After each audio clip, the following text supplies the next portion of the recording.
Listen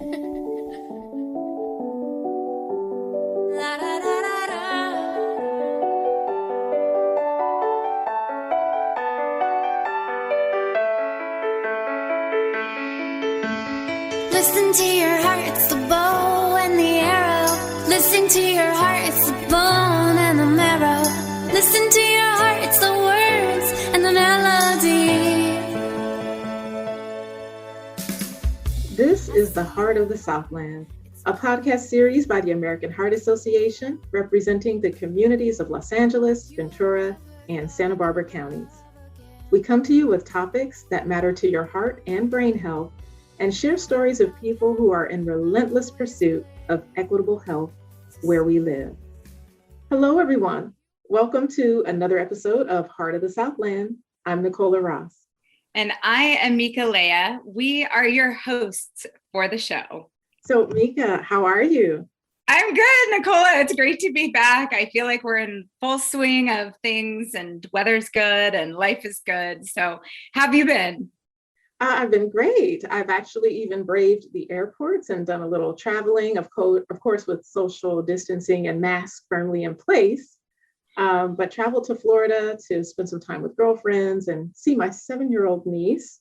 And then following that trip this weekend, I just had a blast at Disneyland with my 2-year-old niece. So, that sounds like so much fun. Absolutely. Summer fun is kicked in. Absolutely. That's so cool. There's other things happening, and I definitely want to ask you about a recent incident because it so relates to, heart health. And that's the news about the soccer star Christian Eriksen. He had that sudden cardiac arrest episode and collapsed on the field during the European Championship match. Thankfully, it's reported that he's out of danger now due to the swift action from his team members. Yeah, it was amazing. So my husband was actually watching the game live and came in to get me. And it was so emotional that you hear somebody that's so fit, right? He's a super athlete and playing in one of the top games. And then he just goes down with cardiac arrest. And it was amazing how his teammates surrounded him. And there was a moment that he actually did not have he wasn't breathing, he wasn't moving. And just the look on his face was so emotional. And his teammates surrounded him and were crying. And it's just crazy that this can happen. And I think it brings cardiovascular disease to the masses. And his story is so amazing and so inspiring because it's really that life-saving power of CPR that he is with us today. Like they rushed the field, they started doing CPR, they had AED machines. This is what we're going to be talking about today. This is so timely, and it's no coincidence, I think, or it's this weird coincidence that this is our topic for today, Nicola. You're right. I mean, we couldn't be more timely to be talking about cardiac arrest, which we'll learn more about through this discussion. And then why immediate CPR is so important when someone experiences a cardiac arrest. I mean, our hands can do amazing things, including save a life. Yeah, I'm really excited about this conversation, especially because one of my heart sisters is joining us today, and she has an amazing story to tell. We are also going to be having a cardiac health expert who will help us understand cardiac arrest and CPR. So stick around and we will be right back. We have the world at our fingertips, inspiration in our touch, and power in our hands. Our hands can build relationships, frame ideas, and empower communities. And it doesn't stop there. Right here, in our hands, we have the power to save a life. If you see a teen or adult suddenly collapse, call 911 and push hard and fast in the center of the chest. The power is in your hands. Welcome back. You're listening to Heart of the Southland. Every year, more than 350,000 cardiac arrests occur outside of a hospital, according to the American Heart Association. When someone experiences a cardiac arrest, immediate cardiopulmonary resuscitation, or CPR, can make all the difference between life and death. Immediate CPR can double and at times even triple a cardiac arrest victim's chance for survival. So I'm excited to share that joining us in our conversation is Dr. Asavari Kamerkar. She is the cardiac intensive care doctor at Children's Hospital Los Angeles, and she specializes in caring for the sickest of children with heart disease. She's also the medical director of the CHLA ECMO Department. Welcome to the conversation, Dr. Kamerkar. Thank you so much, Mika and Nicola. I'm so excited to be here and talk to you guys. It's really my privilege and honor to serve the children of Southern California and really the West Coast. And, in that alphabet soup of all the words that we use, just to put it out there, what ECMO is, it's extracorporeal membrane oxygenation.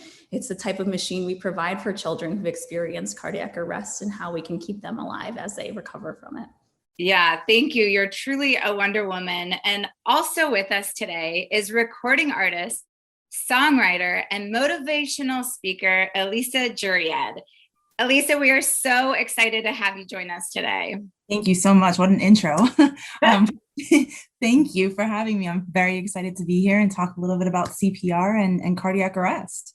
As I said at the top of the show, Ilisa, you had quite an experience. I'd love for you to share that story of when you were in New York with your mom, just at 18 years old. Walk us through what happened. I want to hear your story. Absolutely. Absolutely. So prior to New York, about 6 weeks before that, I was a dancer that was on tour with many different artists, and I would teach about 25 dance classes a week.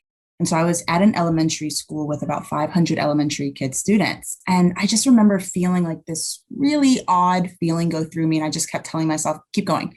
Don't stop, just keep going. And then I collapsed. And when I woke up, there were a ton of paramedics and people over me. And I was screaming. I didn't know what to expect.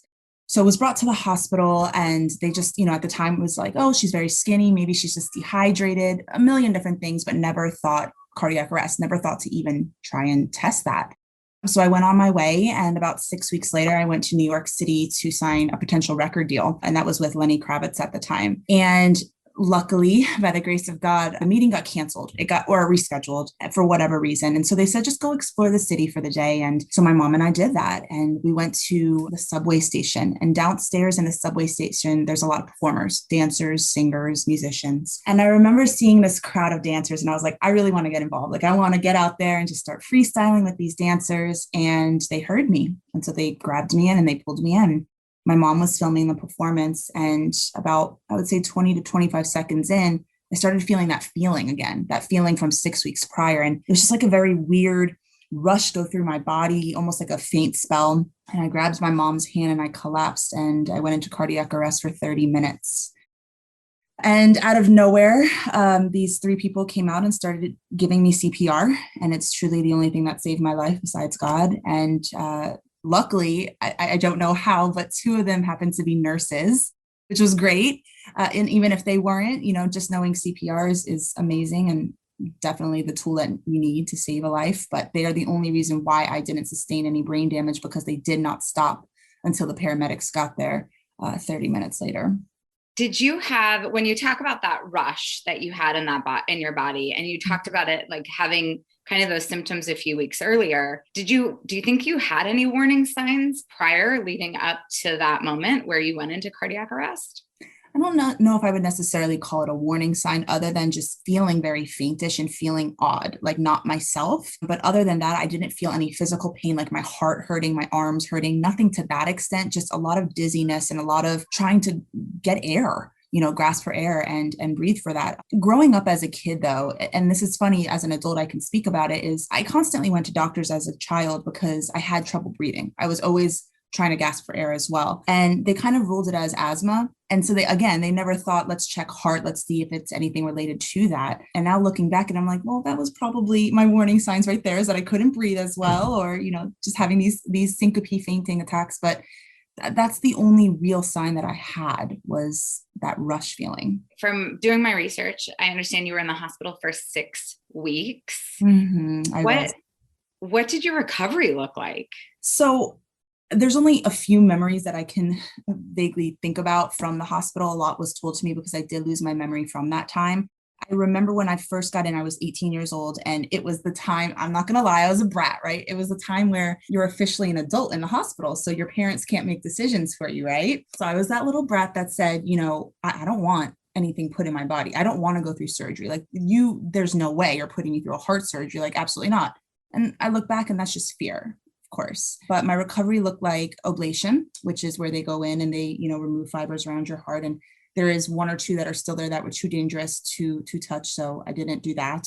And I now have a defibrillator, which I was very stubborn about getting again, because at 18, you're like, no way, not happening. Your life is going to change. And it has. So I was there and I got transferred from hospital to hospital, ended up in a children's hospital. And the only vivid memory that I have was being in the hospital for 6 weeks. At certain times you can't take showers. So it's a lot of sponge baths, which I'm a total germaphobe. It's gross. Like, I need my showers. Okay.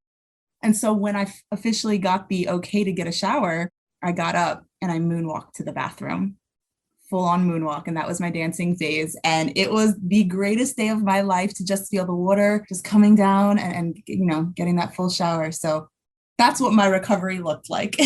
That's an amazing, amazing story. And I think Nicola has some questions for you too. Well, first, let me say I can relate to having had a health challenge, not to the extent of yours, of course, but that feeling of kind of getting back to normal in that first shower and how amazing that actually is. Question for you, though. I understand that your father passed away from a cardiac arrest when he was only 45 years old. Mm-hmm. Do you think there's a connection between what you experienced and what happened with your dad?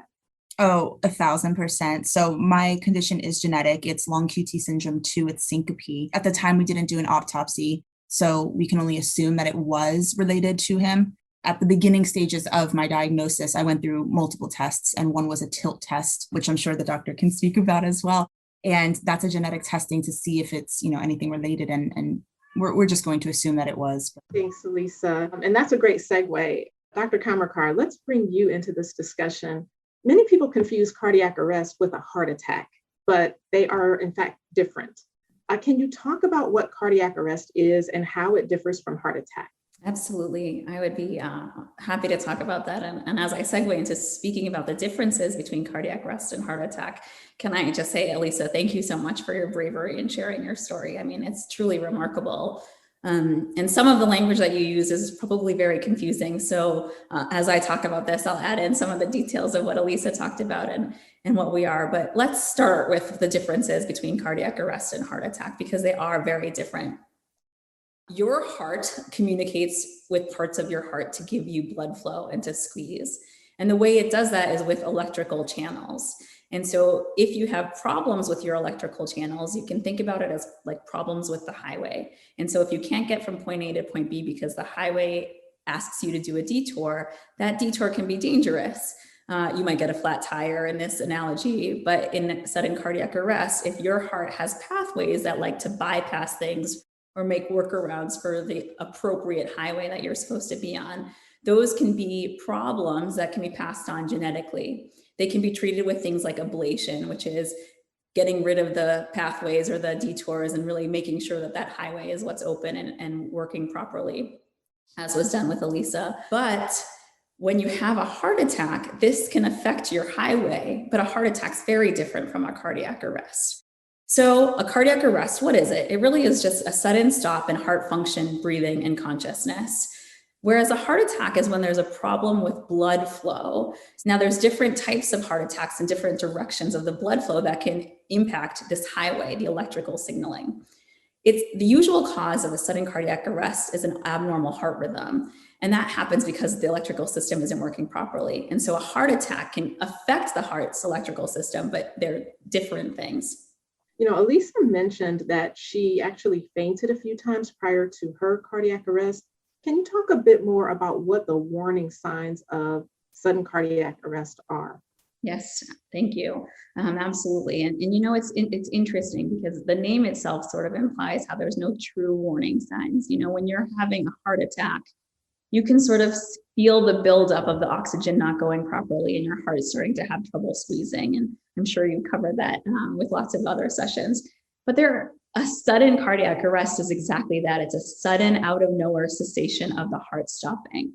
But because it is a problem with the electrical channels, there are signs and symptoms that are associated with syndromes or disease processes that one puts you at predisposition for having a cardiac arrest. So in Elisa's story, for example, she talked about long QT syndrome, which is exactly as I was saying before, the highway isn't open and your heart is finding workarounds. And so for her, those feelings were shortness of breath, weakness, a fainting symptom, or some people feel fluttering or a pounding in their heart and fast beating and some overall weakness. That's your heart using the workarounds because the freeway isn't working properly. Signs of cardiac arrest, sudden cardiac arrest, are immediate and drastic and includes a sudden collapse, no pulse, which is that feeling that you could feel in your neck or your wrist or your feet, that you feel the heart beating, no breathing, a loss of consciousness, so not being awake. And then there are these other feelings associated with the electrical activity, such as shortness of breath or the fluttering or the pounding or feeling faint. It makes me think a lot about the soccer player, right? Elisa said she was 18 years old. The soccer player was like in the height, and she was obviously a dancer and in the height of physical fit, like in her best physical shape, I'm sure. And same thing with Christian Eriksen, where he's in the best shape. How common is this, just in thinking he's in his 30s, right? I think he's in his early 30s and she was 18. It's not that common, but it's not super rare either. So every year in the United States, approximately 2,000 children younger than 25 years of age will die from a sudden cardiac arrest. And it's different for adults. The annual incidence, so the annual rate of sudden cardiac death in the United States ranges from somewhere between 180 to 250,000 per year for adults. And globally, we think that there's about 4 to 5 million cases each year. In children, again, it's about 2,000 a year that die under the age of 25. Those are some big numbers, it feels like. According to the American Heart Association, about 70% of cardiac arrests happen outside of hospitals and most often in home. I know for a lot of people, and obviously with the masses watching this happen on the soccer field, witnessing this cardiac arrest can be really frightening. What can bystanders do to help someone experiencing a cardiac arrest? There is no question that witnessing something like that causes internal trauma and fear, and then also this sense of what do I do for people around me? And to put that in perspective in a really scary way, as we talk about this, is when you say, and you're absolutely right, Mika, that 70% of cardiac arrests happen outside the hospital. That means they're happening at home, which means they're happening to your loved one. And so what do you do, and how can you keep your wits about you to care for your loved one? Let's take a breath there, because I think when we bring it home like that, it really is paralyzing. But when you're around and you're seeing something happen to someone, let's say you're on the soccer field. Let's say for some reason you won the prize and you get to be on the goal line, standing by there. What do? First thing you need to do is ensure that it's a safe area. So you ensure the safety of the area. Then you check the person who fell down. You shout for help and you be very specific, like, hey, you in the red floral dress, call 911. If there's a group of people, you find the next person you can specifically identify to get an AED.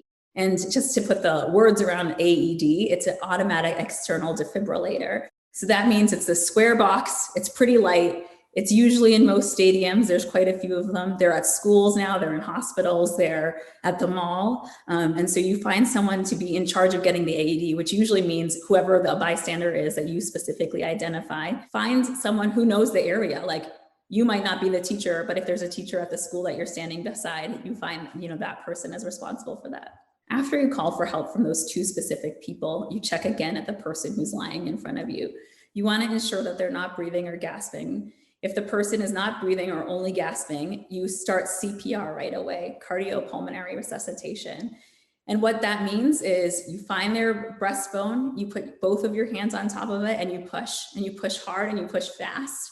What does hard and fast look like? Many of us know the song Staying Alive. It is something that can ring true in our heads. And even just saying the title, I'm sure we're all sort of humming and bopping our head, but that's what fast means. That's a beat of around 100 to 120 beats per minute. And that's what you want your heart to do when you've suffered an arrest. And that's what Elisa had. She had two nurses who didn't stop, and they pushed hard and fast 120 times a minute until the EMS could arrive. If an AED arrives, you use that. And as soon as it arrives, it talks you through everything. You press power and it tells you exactly what you need to do next. And no matter what, you don't stop CPR unless the AED tells you to. Dr. Kamerkar, I'm so glad you mentioned that the AED talks you through it. I think people are intimidated about using tools and even intimidated about using their hands as tools. But one other thing that people generally tend to think is that effective CPR must include both mouth-to-mouth resuscitation as well as chest compressions. But that's not actually the case. Can you talk about hands-only CPR and how does that compare to conventional CPR in terms of its effectiveness? It's really interesting, actually. And I think that this will date me for those of you who are listening, but I for sure remember being in 6th grade, 7th grade, 8th grade, and learning, the finger sweep, the tilt the head, and then giving breaths and doing CPR. I remember that so vividly from my middle school ages. It really has been proven over time to be equivocally as effective as hands-only CPR. So again, if you think about it, sudden cardiac arrest is due to an electrical disturbance. And so there's only really 2 ways that life is saved. The first is to correct the electrical disturbance, which an AED can do. But the second, and the reason that Ilisa is here talking to us, is that her brain continued to get blood flow. And the only reason that it could get blood flow is because someone, those 2 nurses, was pushing hard and fast. And so hands-only CPR is just that. You use your hands, you push hard and fast, and you keep going till someone else arrives or someone can take over. And that's been proven to be equally effective in adults who experience a sudden cardiac arrest. And how should our response differ when it comes to infants? What do we do when a baby suffers cardiac arrest? This is a really good question. And when we were talking about the incidence of cardiac arrest, we didn't really specifically identify the infant and baby population because this is harder to understand. It's harder to tease out sudden cardiac arrest in infants as compared to sudden infant death syndrome. And so we don't really know what the incidence is for babies. But what we do know is that unlike adults, very uniquely to infants, most of the time an infant suffers cardiac arrest secondary to a breathing complication. And so for infants and babies, you do want to do the rescue breaths, and you do want to think back to middle school first aid class about giving the breaths and then doing chest compressions. It's also vital that whenever a baby suffers a cardiac arrest, the very first thing you do is 911. Thank you for sharing those important distinctions when it comes to life-saving action for infants.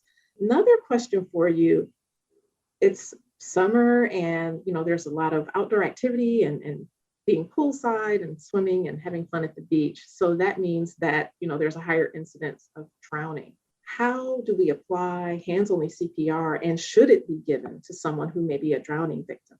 Great question, and so timely with the summer being on us. Any CPR is superior to no CPR. That's the most important thing to think about. And every minute CPR is delayed, a victim's chance of survival decreases by 10%. So someone nearby doing any form of CPR can double or even triple their chances of survival. When it comes to drowning, because this is also most likely secondary to a lack of oxygen, giving breaths is appropriate for drowning victims in addition to the CPR. This is so helpful. And I think for all of our listeners out there, everybody's probably asking themselves how they can learn how to do this. So for our listeners that are interested in learning hands-only CPR, please go to our website, heart.org/hands-only-CPR. And you'll find a lot of helpful resources, including video tutorials that will take just a few minutes of your time. And I highly, highly recommend you check it out. Again, that is heart.org/hands-only-CPR. Ilisa, it has been nearly 16 years since your cardiac arrest. You talked a little bit about how your life has changed dramatically since you were 18 years old. So I'm curious, how has your life been since, and how are you doing now? Well, life has definitely changed. I mean, there's a lot that goes into having a big metal piece of a device in your body.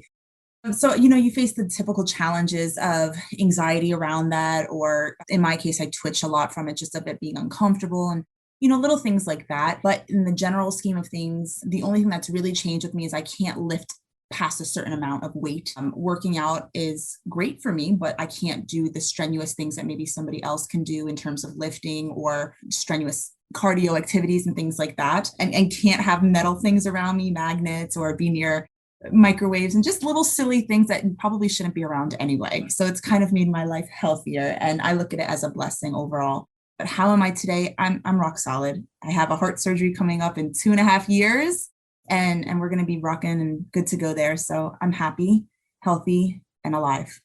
So I'm good. I love it. Are you still dancing? I'm still dancing, focus more on my singing and motivational speaking, but yes, dancing, just not professional on tour anymore. I think I'm too old for that now, though. No, you're not. You're never too old to dance. But I know that I love and know that you have been such a huge advocate for CPR. What message do you have for our listeners today? You know, truly, I wouldn't be here. Like I always say, if it weren't for God and CPR. And so I just tell everybody that it's important to learn it, and that I ask you all to learn it. It's easy. It's just a few steps. You can learn it so many different ways, and you can save a life. You can save my life. And so I just urge you all to get out there and really learn CPR and go save a life. I love that. Any last words, Dr. Kamerkar? Thanks so much. I couldn't say what Ilisa said better, but hands-only CPR can save a life. And so really just learning it and listening to Staying Alive and pushing hard and fast really can do the magic. Well, Dr. Kamerkar, thank you. It's been great learning from you today. And Ilisa, it's just been amazing being inspired by your story today. So thank you both. That's all the time that we have for this episode. If you've been listening to us for a while, though, you know that we love to end our show with a question for our guests. And that question is, what makes your heart happy? Dr. Kamerkar, can you answer that question? Thanks so much for asking. I have so many things I could say. I feel fortunate to be filled with joy in my life. And specific to what we're talking about today, I feel so blessed and happy to be able to help contribute to the education of people to understand how to save a life and to think about heart disease and to look forward. Well, that makes my heart happy as well. Ilisa, same question. People make my heart happy. Doing this life together and coming together for one cause. So people. That is so beautiful. Thank you. It is. It's really beautiful. And I love that we're all on the same mission to help others get healthy and happy and have that joy. This is obviously a joyous way to end our show. I want to thank you for your expertise, Dr. Kamerkar. Ilisa, thank you so much for sharing your story. Both of you, just inspiring messages around CPR, and it is so timely. And thank you to our listeners for tuning in. This is the Heart of the Southland. Until next time, with heart to all of you. Thank you. Bye, everyone. Heart of the Southland is a production of the American Heart Association. Our music, Listen to Your Heart, featuring Abby London, is written by David Nero. You can find us at heart.org/Los Angeles. And for daily inspiration, heart and stroke news, healthy living tips, and more, follow us on Facebook and Instagram at AHA Southern California and on Twitter at AHA California. Listen to